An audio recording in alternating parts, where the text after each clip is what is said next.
네, 우리가 이삭의 삶의 여정을 살펴보면 이삭이 20살쯤 되어서 하나님 앞에서 아브라함이 이삭을 모리아산에서 이삭을 번제로 드리려고 하는 그 시점에는 정말 순종의 사람이었다라고 하는 것을 생각을 할 수가 있습니다.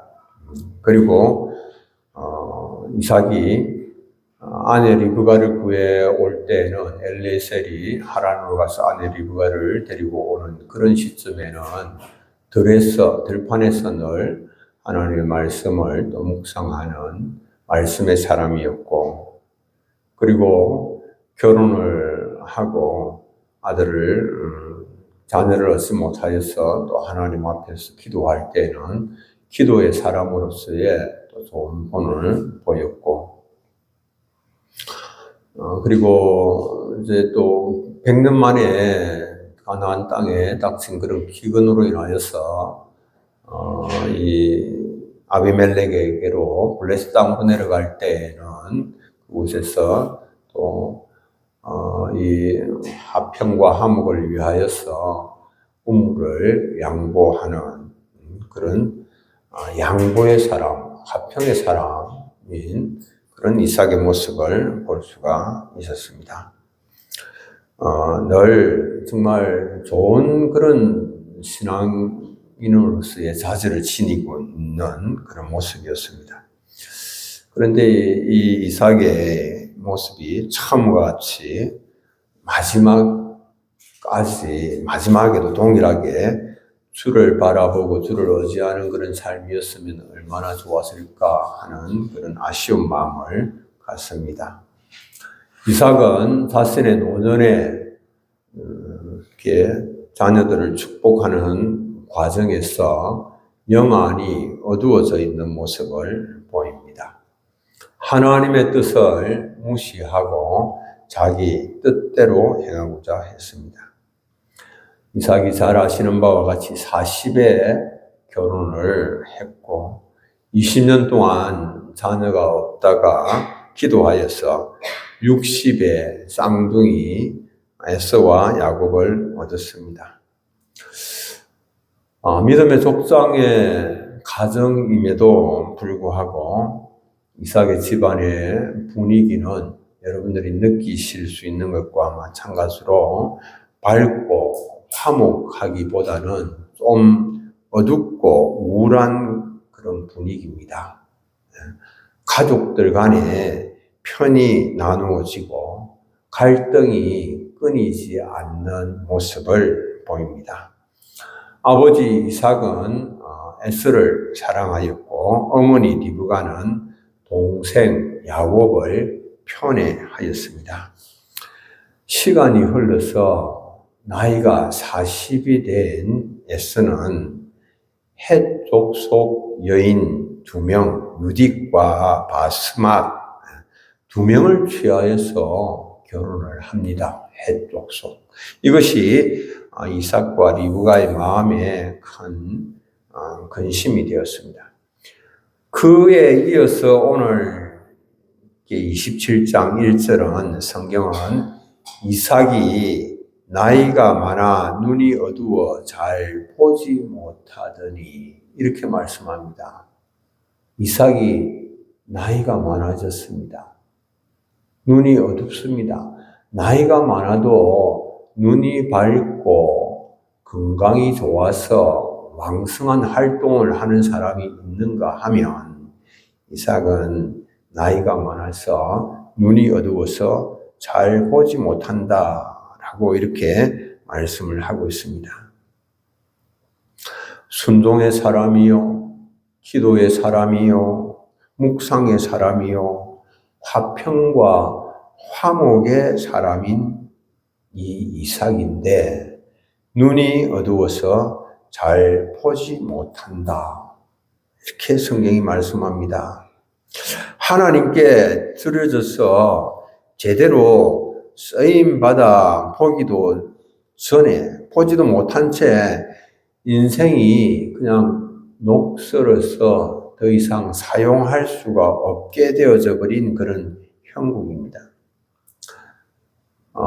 이 40년 동안, 지금, 현재 지금 에스가 지금 40살이 됐지 않습니까? 그러니까 지금 이삭의 나이 지금 100살이 된 거 아닙니까? 이 100살, 이게 이삭이 에스를 낳고 40년 동안 성경은 이삭이 한 건의 헌신이나 드림이나 믿음의 훈련이나 연단이나 이런 거 받았다. 신앙에 있어서 이렇게 성숙하고 발전했다라고 하는 이런 것을 하나도 말씀을 하고 있지를 않습니다.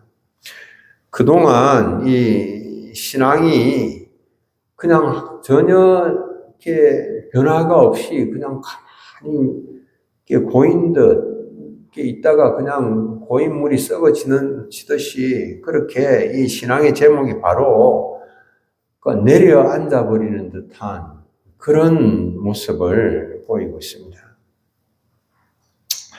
우리가 만약에 내게 있는 시간과 물질, 자원 이런 것들이 아까워서 주님 앞에 제대로 한 번도 헌신하지도 못하였는데 나중에 마음 먹고 한번 헌신을 하려고 그렇게 하니까 녹이 다 썰어버려서 사용할 수가 없게 되었다면 얼마나 통탄할 그런 일입니까? 우리 인생이 그런 것 같아요. 네?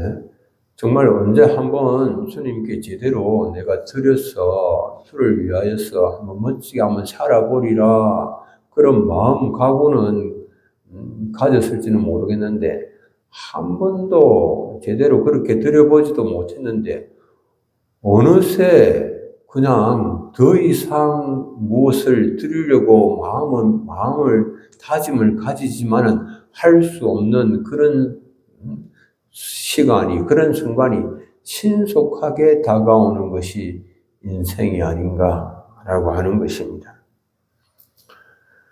참 안타까운 그런 상황이 신속하게 다가오는 그런 상황에 직면하게 되는 그런 날이 우리 앞에 정말 순식간에 눈 깜빡할 사이에 다가오는 것입니다. 이삭이 이제 에서를 불러서 자신이 언제 죽을지 모르겠다라고 말을 합니다. 그러면서 축복하기 위한 계획을 말합니다. 이제 가서 사냥하여서 자신이 즐기는 별미를 만들어 가지고 오면 그것 먹고는 마음껏 축복하겠다라고 말을 합니다. 에서를 위한 이삭의 축복 계획은 하나님의 뜻에 반하는 것입니다. 하나님께서 원하시는 것이 아닙니다. 이삭의 축복 계획, 에서를 축복하고자 하는 계획, 이것 무엇이 문제인가? 첫째로 보면 그것은 이삭의 이 에서를 향한 편에 의해서 비롯된 것이다 라고 하는 겁니다. 헷 족속의 여인 둘을 취하여서 결혼한 사건이 자신과 아내 리브가의 마음에 큰 근심이 되었습니다. 여러분들이 잘 아시는 것처럼 이삭은 자신의 경건한 아내를 얻기 위하여서 멀리 고향 땅에 가서 신부를 구해왔습니다.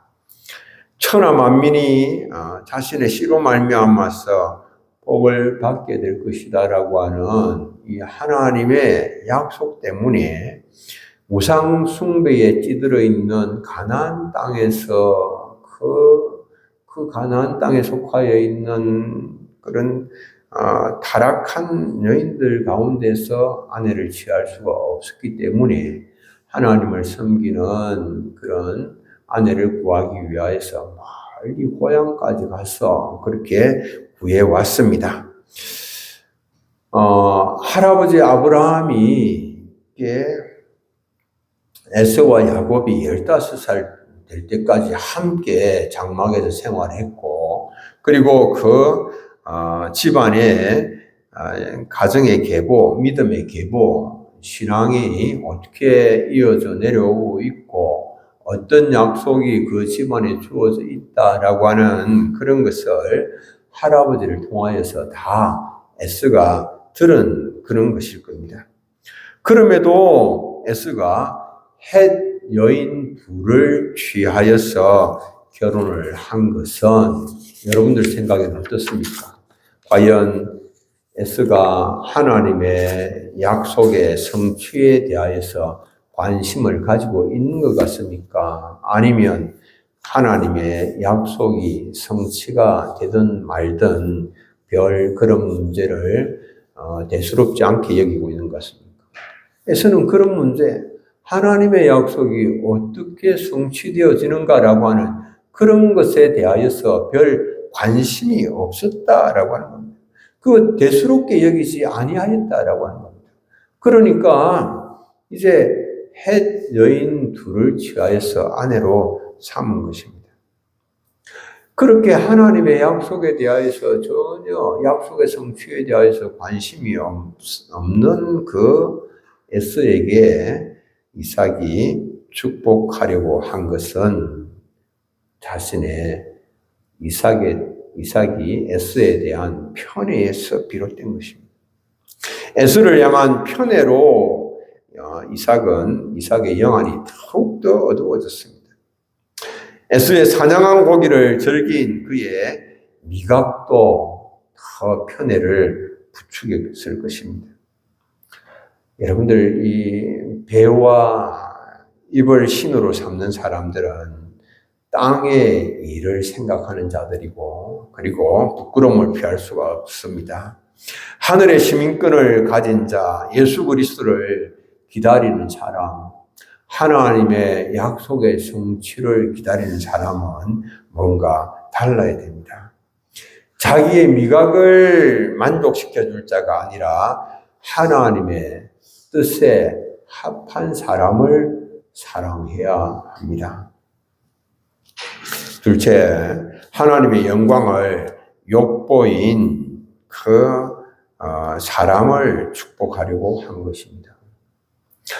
에스는 장자의 명분을 내게 팔라라고 하는 그런 야곱을 향하여서 이렇게 말했습니다. 창세기 25장 32절에 보면 내가 죽게 되었으니 이 장자의 명분이 내게 무엇이 유익하리요? 그렇게 말했습니다. 하나님의 이 약속이 성취되어지는 것, 하나님의 약속의 축복을 누리는 것, 이것을 에서는 지금 당장 고픈 배를 채울 수 있는 죽 한 그릇보다도 가치 없는 것으로 생각을 한 것입니다. 정말 아주 망령된 그런 생각이죠. 하나님의 축복을 무시한 에서의 행위는 하나님의 영광을 욕보인 것입니다. 하나님의 영광을 무시하며 욕보인 자를 하나님의 이름으로 축복하는 것, 여러분들 있을 수가 없는 일이죠. 그런데 영적인 눈이 어두워진 이삭이 그를 축복을 하는 것입니다. 하려고 하는 거죠. 세 번째 이삭의 더 심각한 문제는 하나님의 말씀을 무시한 것입니다. 리브가가 임신하였을 때에 많이 태중에서 두 아들이 싸웠습니다. 쌍둥이가. 그때 태중에서 싸우니까 이삭이 하나님께 도대체 이 문제를 어떻게 해야 됩니까? 기도 가운데 여쭈었습니다. 그때 하나님께서 말씀하셨죠. 창세기 25장 23절 여호와께서 그에게 이르시되 두 국민이 내 태중에 있구나. 두 민족이 내 복중에서부터 나누리라. 이 족속이 저 족속보다 강하겠고 큰 자가 어린 자를 섬기리라 하셨더라. 에스가 야곱을 섬겨야 할 것을 자신이 분명히 들어서 알고 있는 거예요. 하나님의 뜻이 야곱을 축복하는 것임을 알고 있는 겁니다. 그런데 애써 하나님의 뜻을 무시를 하고 에스를 축복하려고 한 것입니다. 영안이 어둡죠. 그 모든 것에도 불구하고 이삭이 이렇게 말합니다. 나를 위하여 사냥하여서 내가 즐기는 별미를 만들어 내게로 가져와 먹게 하여 내가 죽기 전에 내 마음껏 네게 축복하게 하라. 별미 만들어 오너라. 그래서 내가 너를 마음껏 축복하도록 하라. 무엇입니까? 하나님의 뜻이 무엇인지 생각하지 않는 겁니다. 에스의 불신앙과 거역이 얼마나 심각한지 생각하지를 않는 겁니다. 얼마나 에스가 정욕적인 사람인지 생각하지를 않는 것입니다. 그런 문제에 대하여서 전혀 진지한 고민을 하지를 않습니다. 그냥 사냥해서 별미 한 그릇, 자신이 좋아하는 별미 한 그릇 만들어 오면 그것을 먹고 즐거운 마음으로 내가 마음껏 축복하겠다. 그렇게 말을 합니다. 영안이 어둡죠. 하나님의 뜻에 반하여서 자신이 편애하는 에스를 별미 한 그릇으로 축복하려고 한 것입니다. 이런 믿음의 족장의 모습을 본 리브가의 반응은 어떻습니까? 리브가는 믿음의 어머니입니다. 기도의 사람인데요. 기도의 어머니가 기도하는 가운데 그런 것을 바로잡아야 할 텐데 리브가는 이삭이 그 아들 에스에게 하는 말을 듣고는 그 사실을 자신이 편애하는 야곱에게 다 알려줍니다. 그러면서 에스가 아닌 야곱이 축복을 받도록 계책을 꾸며서 실행을 시킵니다. 이제는 이삭의 계획을 완전히 뒤엎어서 에스가 아닌 야곱이 축복을 받도록 뭐라고 하는지 한번 보십시오. 창세기 27장 9절 10절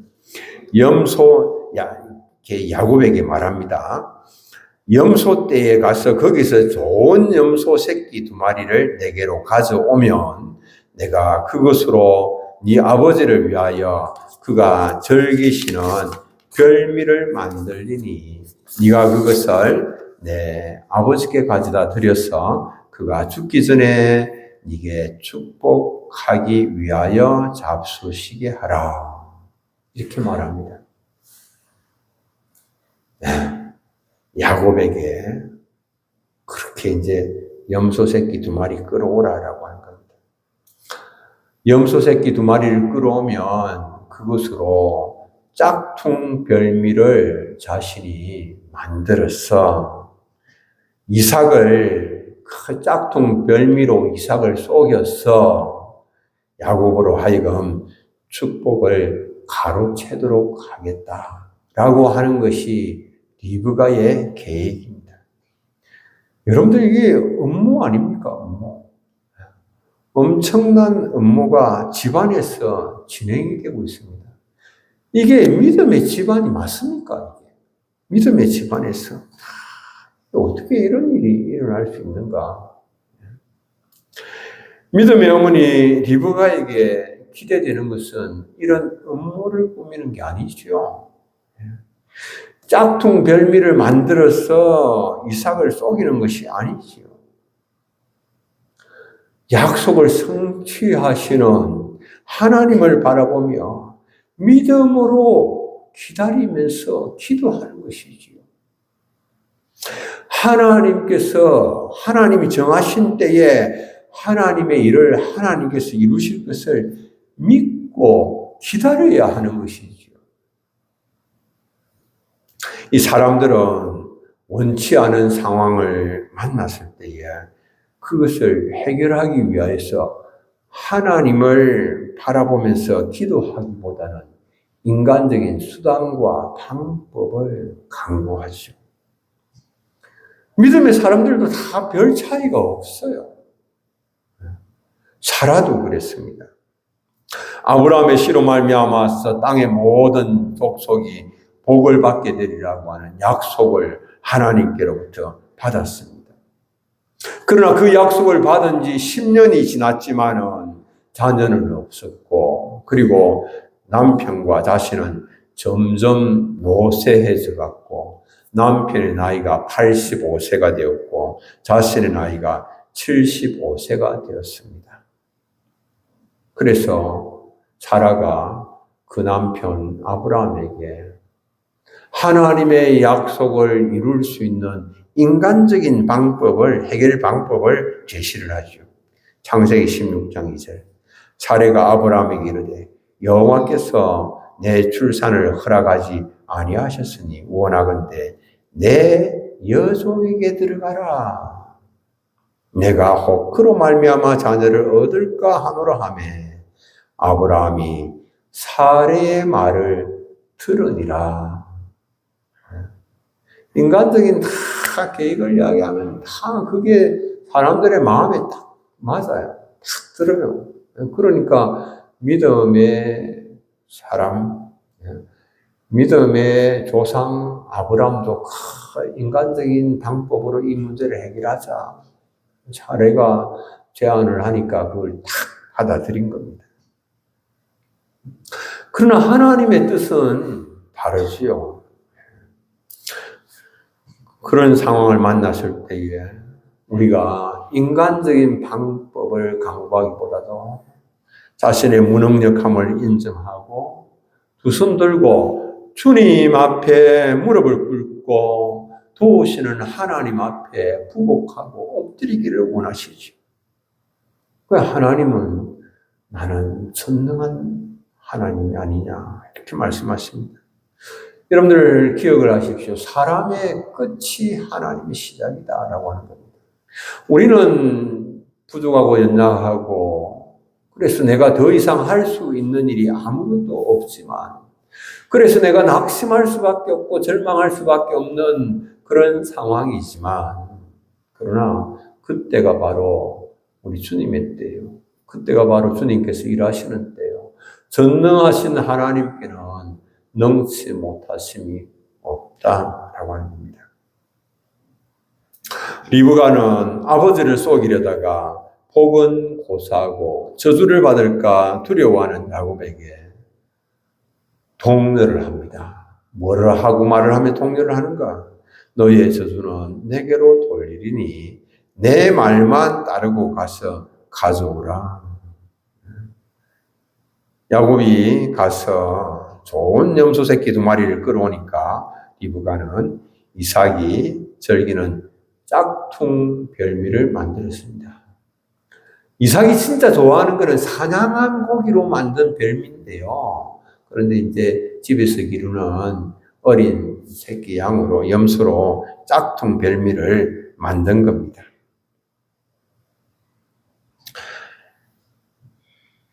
예, 그리고 또 이렇게 합니다. 에서의 좋은 의복을 가져다가 야곱에게 리브가가 입힙니다. 그리고 또 이 염소 새끼 가죽을 야곱의 손과 목에 매끈한 곳에다가 입힙니다. 이 모든 것은 무엇을 하기 위한 것입니까? 이삭을 속이기 위한 것입니다. 속이기 위하여 모든 준비를, 모든 장치를 다 마련을 합니다. 아주 그냥 세밀하게 준비를 합니다.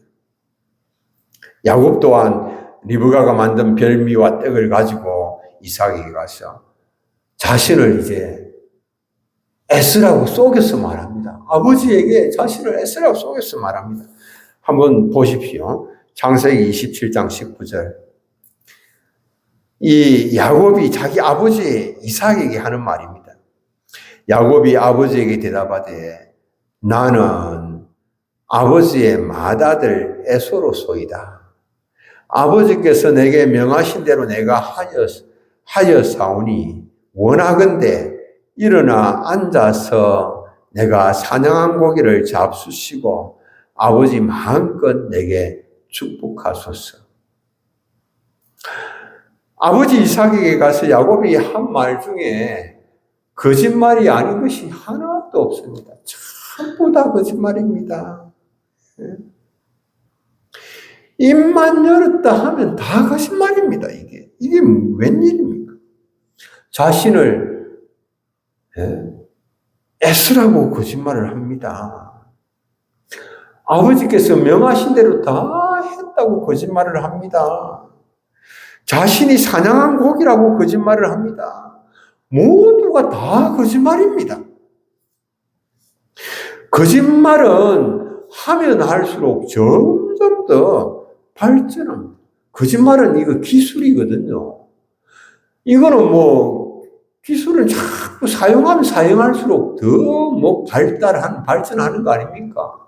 거짓말을 하다 보니까 자꾸 더 거짓말이 발전하는 겁니다. 심지어는 이렇게까지 거짓말해요. 너무 신속하게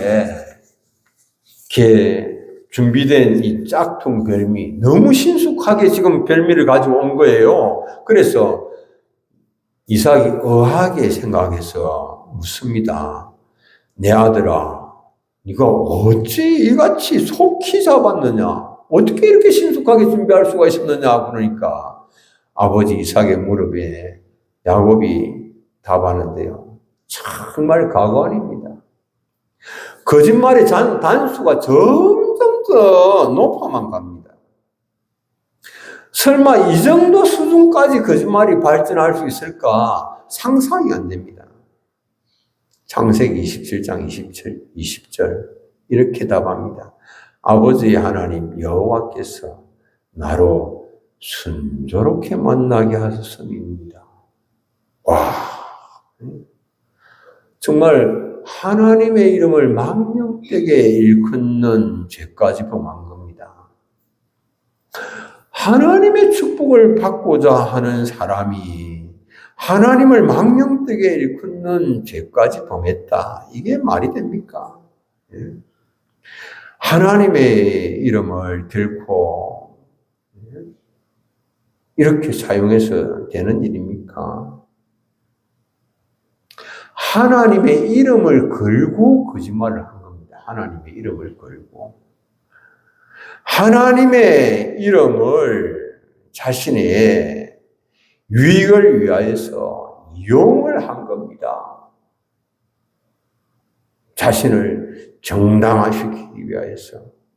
이런 사람이 어떻게 하나님의 축복을 받을 수가 있겠느냐라고 하는 겁니다. 여러분들이 가능합니까? 이렇게 하나님의 이름을 그렇게 망령되게 하는 이런 사람이 어떻게 하나님의 축복을 받을 수 있겠습니까? 그런데 여러분들 성경을 보면 이 야곱이 이삭에게 받아들여집니다.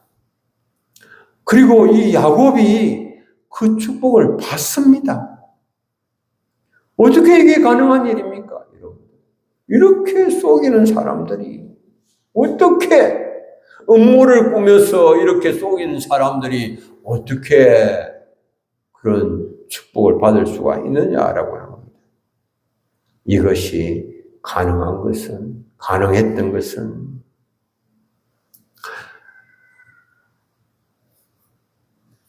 이삭이 사랑하는 장자 에스의 의복을 야곱이 입었기 때문에 가능한 것이었습니다.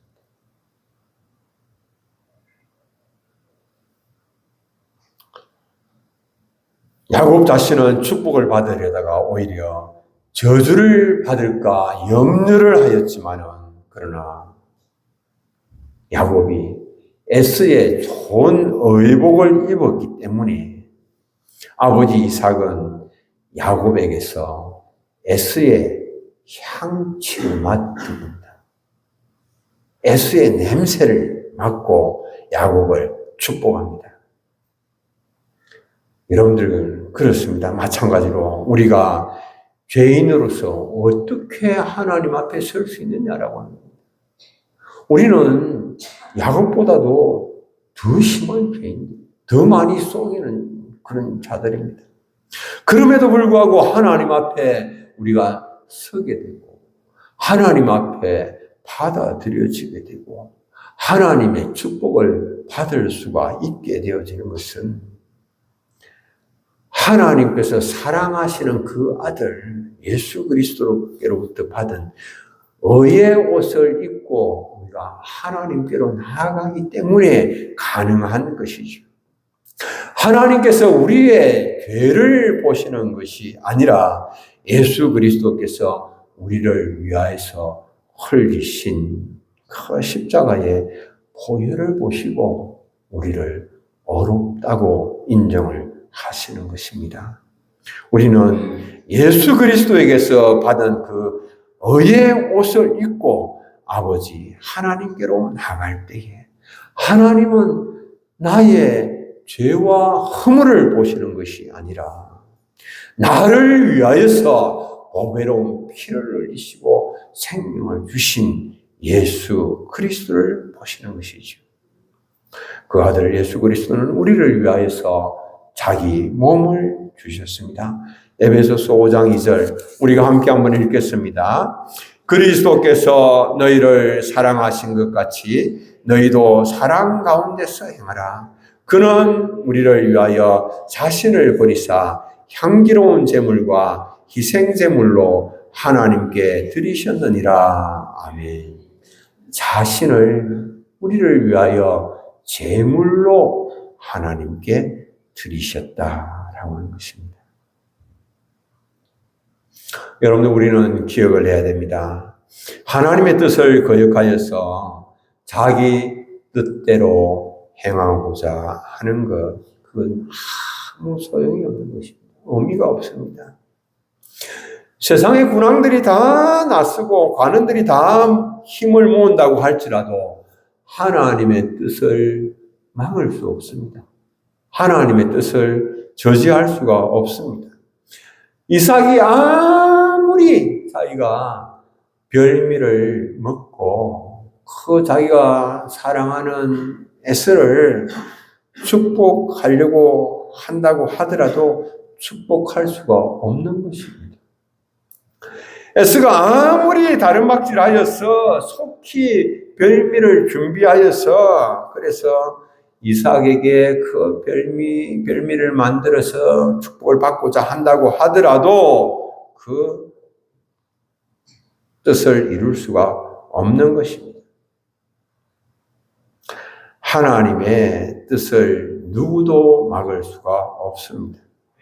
사람의 마음에 많은 계획들이 있다고 할지라도 내가 이렇게 해서 복을 받고 이렇게 해서 내가 이런 계획들을 이루고 성취를 하고 내가 풍요롭고 복되게 행복하게 살겠다라고 계획을 한다고 하더라도 오직 이루어지는 것은 하나님의 뜻만이 이루어진다라고 하는 것입니다. 우리는 하나님의 뜻이 무엇인가를 찾아야 되고 그 뜻을 따라서 살아가기 위하여 힘써야 됩니다. 잠언 19장 21절 함께 한번 읽습니다. 사람의 마음에는 많은 계획이 있어도 오직 여호와의 뜻만이 완전히 서리라. 아멘. 많은 계획, 여러분들 그것을 이루기 위하여서 우리가 많이 수고하지만 오직 여호와의 뜻만이 섭니다. 이런 속담이 있습니다. 이런 사람이 꿈일 수 있을지라도 이런 사람이 꿈이지만은 그 성패는 하늘에 달려 있다. 이런 말이 속담이 있어요. 영어로 보니까 영어로는 이렇게 해요. Man proposes, but God disposes. 사람이 막 일을 꾸미지만은 그러나 그 일의 성공과 실패는 하나님께 달려있다라고 하는 겁니다. 여러분들 내가 한다고 해서 다 되는 일 아닙니다. 그러므로 오늘도 우리는 하나님의 긍휼하심을 힘입기 위하여서 기도하는 것입니다. 지금 우리나라가 정치적으로 또 경제적으로 여러 안보 상황 정말 혼란스럽고 위태한 그런 때를 만났습니다. 우리 교회도 지금 그런 때를 만났습니다. 하나님의 긍휼하심을 힘입어야 되는 때입니다.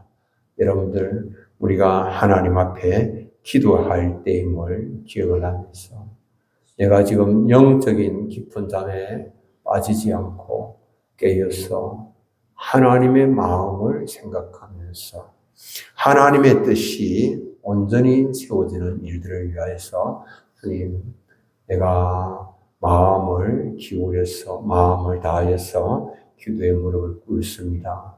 다짐하는 우리 사랑하는 성도님들 되시길 바랍니다. 찬송 한 장 부르겠습니다. 찬송 92장입니다.